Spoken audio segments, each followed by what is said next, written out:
around the Department of Defense. This is your daily news brief. United we stand. I'm Mark Weeks. Sharing the burden means many things for the European defense alliance called NATO and U.S. Defense Secretary James Mattis. In an unpredictable world, allies have renewed their sense of urgency on all aspects of burden sharing, cash, capabilities, and contributions.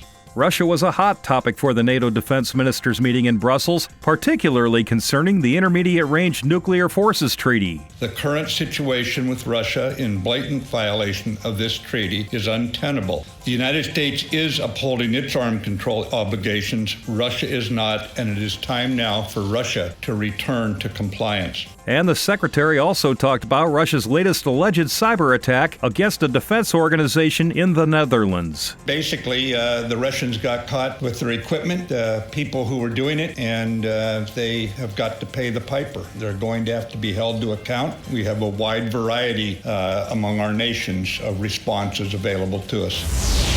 The war on terror in Afghanistan continues as the U.S. top general in the region says progress is being made. The case for peace and reconciliation remains strong following this summer's ceasefire, and we continue to see local reconciliation initiatives around the country. But there is still more to do in assisting Afghan forces to counter terrorists. We remain committed to methodically and unrelentingly rooting out and eliminating ISIS-K fighters. We continue to work with the Afghan National Defense and Security Forces to develop the capabilities needed to seize and retain the initiative against the Taliban and to effectively counter ISIS-Khorasan.